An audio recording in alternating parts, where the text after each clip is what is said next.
Welcome. You're listening to the Keeping Ashland Healthy podcast, a podcast production of the Mental Health and Recovery Board of Ashland County, Ohio. Thanks for joining us.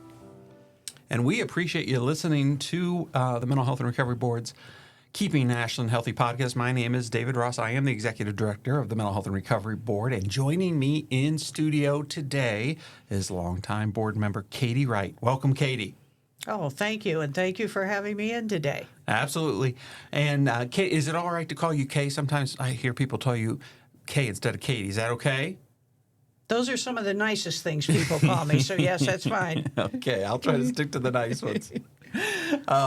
This is part of the Getting to Know Your Board series that I've been doing, Kay, with all of our members on the board, and been trying to explain to the community not only what boards do, so we've spent a little time talking about Ohio Revised Code and just that established boards and what our purposes are, and that's fine and good. I certainly wanted our listeners to know about that, but what I really wanted them to know was the people that are representing them on the board and getting to know them a little bit and their backgrounds and their interest and their motivation to serve. So I appreciate you joining us in studio. And again, we were without Dr. Ashley. She's under the weather today, so you just have me, Katie, so I'll do my best to stay professional the whole time. That's my goal. So the first question, and this is an important question because it has to do with residency. I've explained to the audience that being a resident, a county resident of Ashland County is a requirement to serve on this board. So let me ask you, Katie, how long have you been a resident of Ashland County? Well, that's going to tell my age, but 72 years. Okay. I was born here. I was going to break out the abacus so we can calculate this. In 72 years. So again, listeners, Kay knows this area. She knows Ashland County pretty well. More the north end of Ashland County, is that fair to say, or all over? Different places you lived? Well, a long time ago, I ran for several other county offices, so I know exactly how long it takes to get from the southern part to the northern part, and the northern part to the southern part, and east and west without too much difficulty. So you've been around all parts of our county. Yeah, it's a long county. Yeah, it's not so wide, but it is long. Yeah, wide doesn't take very long, but north and south, that takes a little bit.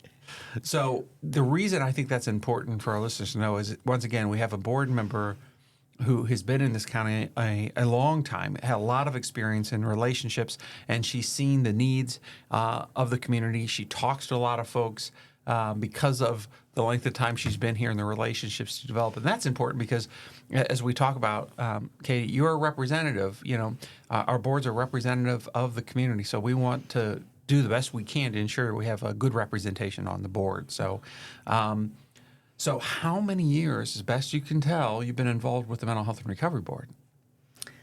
Physically, I'm going to say almost close to 20 years. Yeah. There has been time off and time on, but I think roughly 20 years representing and speaking up for the board. Yeah. Very close to 20 years. Yeah, I think and that's a good point. I may not have brought this out in other episodes, but board members typically serve 4-year terms, and they usually serve 2 at a time, and sometimes they might take a break after that. But so I think, Katie, you've done that before. You've served and then taken a little break and then come right back on and served a couple more terms. So we appreciate your many, many years of service and your perspective over those years. And that raises the next question, which is, you know, with all the things you could be doing with your time, Katie, why continue to serve? What's your motivation to serve on this board? There has been issues throughout my life and through my family. Mm-hmm. And for that reason, I feel the Mental Health Board and the different agencies that are served by it are very, very important to Ashland County. Yeah. Suicide prevention, yes. Catholic Charities, because nobody knows when you're going to need. Yeah. You can be doing just on top of the world one day, and all of a sudden you can get a pink slip in your paycheck, and the bottom falls out of your world, and you need help. Yeah. So, you know, there's many, many agencies that are served by us that I feel are very important to Ashland County. The Liaison Program is another one. That extremely important. Yeah. Yeah, no, and you're right. Their life can be really volatile and unpredictable. And so having a system in place for when life happens to folks, knowing that it's there, it exists, and it's of a high quality, I think that makes a lot of sense. So, again, you have kept the trend going. I think every board member I've spoken with, Katie, has some kind of a personal motivation for serving, and I wanted the listeners to know that because, as I've said, the folks don't get paid. They offer their time and their expertise and their efforts because it's important to them. So, yeah. Now, the other thing is you have been serving in the role as our board secretary for many, many years, and maybe tell the audience a little bit about what that entails. What are those responsibilities? Because that makes you an officer, and then, but that you actually are required, and we always tease you when you do this, but you also are required to do something at each one of our board meetings. Maybe tell folks about that. I take roll, and I am supposed to know the pronunciation of everybody's name, which occasionally I slaughter unbelievably. And fortunately, the board members will speak up and say, "Okay, I am here, but that's not not my name." Yeah. So, and you've always been a good sport about that, and you always let folks know that you may not pronounce it correctly, and you're open to correction. So, but yes, so that's an important element. Katie calls the official role, and what that means is, so for right now we have 14 board members. For the board to conduct any business officially, they have to have what's called a quorum, and a quorum is typically 50% plus one. So for 51%, so we are always looking at least 8 board members when we have 14 official board members. So Katie calls the roll, and folks are either present or not present, and she counts that up, and she lets the board chair know whether a quorum is present or not. We have not, in my 20 years or so, it's only been a few times when we haven't had a quorum. So, again, that goes to the faithfulness, I think, and the dedication of our board members. And I think both those were weather-related when we couldn't get folks out in the snow. So, but thank you for doing that. But it also means you're an officer. And I know we haven't talked a lot about that in previous episodes, but because you're an officer, that means you serve on the executive committee. And maybe I'll just briefly, because I haven't spoken about this before, the executive committee almost functions in a way as a mini board. Things might come up in between a board meeting, and the executive committee is empowered to make decisions. We don't often meet as an executive committee because most of the work can happen in our full board meetings, but there is that provision for the executive committee to meet as needed. Let's say there's been a fast developing event and it's not feasible to get the full board together. The executive committee can meet on their behalf. So we appreciate you serving not only as a secretary calling the roll, but also being an executive committee member. So these next couple questions came from Dr. Ashley. I think they're hard questions, but they're supposed to be fun. So tell us about, this is a fun question, Katie. Tell us about the best gift you ever received and why. Something fun. And this one I should have asked you before. Is this related to the board? But I think one of the most fun events is the fair. Yeah. I think when we go out to the fair, because you meet people that have been served, that are thrilled with the Mental Health and Recovery Board. You meet the people that are struggling and want to know where they help, what can be done to help them, what agencies are there.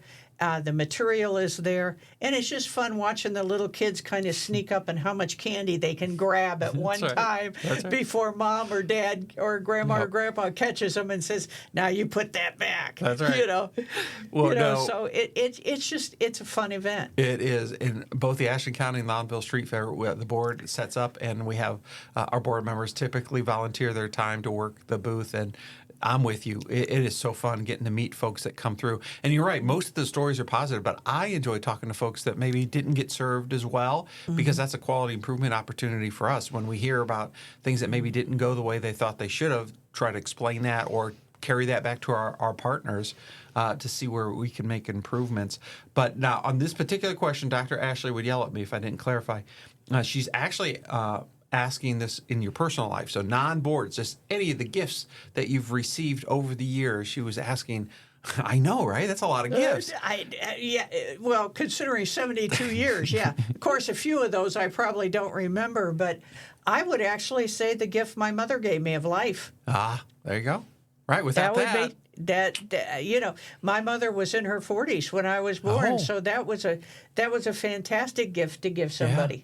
And at that time, that probably wasn't as typical to have a birth in the 40s. I No, think. and I was her only baby. Oh, okay. Yeah, But- she and my father married very late in life, and my aunt, actually, this is kind of a cute little sidebar. My aunt, after my mother passed, we were going through her stuff, and my aunt was there with me, and my aunt looked at my birth certificate, and she said, "That can't be right." And my mother was a registered nurse, and she knew all the doctors, so she didn't want the stigma of me saying she was in her 40s, so they signed their birth certificate. She was 38. Ah, interesting. And Yeah. my aunt goes, "That can't be right." Yeah, isn't that interesting? Yeah, so folks didn't even want to admit to being that age. Yeah. Wow. Well, this is another fun one. So if money were no object, so we'll take money off the table. Money was no object, and you could go back in time and do anything you wanted with your life, what would that be? I think just simply because this is February and the fact that Abraham Lincoln's birthday was in February. Yeah, I'm Monday. going to say I would go back and stop John Wilkes Booth. I see. Yeah. What would have been if President Lincoln were able to continue on as president? Yeah. I think it would have made a tremendous difference between the relationship between the North and the South. Interesting. And also just in the race relations that we have now, because he had a plan. Yeah. And had it been able to have been put into motion correctly Uh-huh. and supervised the way he had intended it to be, things would be different now. Very interesting. That is by far the most interesting response we had. So I'll go on record. Now, we do a lot of different things. And again, this is David Ross. I'm with Katie Wright, board member and board secretary. And the board funds 3 agencies, as you know, with their contract partners are Appleseed Catholic Charities and Acada. And between the 3 agencies, I think the last count we had was we fund 50 different programs and services between the 3 of them. When you think about all those programs and services, which one or ones do you think most positively impacts the county? Your perspective. I'm going to have to go with 2. Okay. One is, they all impact greatly. There's no way to actually narrow it down to just one. But one of the ones that I believe has actually impacted and been actually taken over to a point by the prospective people is the liaison program, because the schools have even stepped up and said, Yes. this program is vital. It's helping us. It's helping the students, and it's helping the parents, it's helping the grandparents. So I think that one is probably at the top of the list. The other one, of course, is Acada with the jail program. Yep. Because if you can just help one Yeah. in a year, Yep. you've helped to save a family. Yeah. Yeah. Those are So- 2 big ones. Yeah, those are 2 big ones. And of course, Appleseed is just in general helping people. Sure. And so does Catholic Charities. Yep. They have the outreach program. They have. See, it's hard. It's hard once you start going through all the programs. Yeah, when you it's start hard. Yeah. when you start to think about it, it's like wow. But no, I still believe the liaison program and the jail program at the jail is Yep. probably the most important. Now, you hit on 2 that I think are real near and dear to me, because just for the school community liaison program, K through 12, we're able to intervene, do some early intervention, prevention work that really can help stabilize families and young people and get them going in a totally different trajectory. So hopefully they actually don't even need our system, our formal system treatment services down the road. And then on the other end, the same concept in the jails. And we talk about this, and we really appreciate our partnership with our local sheriff department. But if, sometimes being in the jail, and I try to say this to family members all the time, for your loved one, I know it's scary, but our jail is not like what you see on TV. We have a lot of treatment, mental health and substance use treatment at our jail. So this may be the best place for your loved one to finally start to get some of the services that they haven't been getting for whatever reason. So that's why I think the board has been so committed to providing both the mental health and substance use services. So again, if we do it right with the person's collaboration, maybe they never go back to that jail again. And again, they exit and start a whole new chapter, a whole new trajectory, hopefully, in their life. So yeah, those are two important programs, Katie. Well, this last question is what I call an open one, because I don't want to assume I asked all the questions that you wanted me to ask you, and I want to give you time just to let our listeners know anything else about the work of the board that is on your heart or that you just wanted to share. Well, I feel that Ashland County would lose a great deal without the Mental Health and Recovery Board because of the agencies that it oversees. Because agencies left on their own without a what do you want to say, mother to watch over them is kind of the deal where they can head off into their own direction and lose direction doing that. That's interesting. Yeah. So that's an element we talked about way back in the first episode. But right, the board's responsibility for oversight, but also a community visioning, community plan based on the community needs. It's our job as board members to make sure we're headed in the right direction. Because you're right, agencies left to themselves, they might go in a bunch of different directions. Not necessarily bad, but not coherent, not in a strategic way that helps the entire county. That's an important point, Katie. Yeah. Thanks for making it. And thank you for taking the time out to meet with us on this important series. Thank you for having me. You bet. Thank you for listening to another episode of the Keeping Ashland Healthy podcast. The podcast is a production of the Mental Health and Recovery Board of Ashland County, Ohio. You can reach the board by calling 419-281-3139. Please remember that the board funds a local 24/7 crisis line through Appleseed Community Mental Health Center. It can be reached by calling 419-289-6111. That's 419-289-6111. Until next time, please join us in Keeping Ashland Healthy.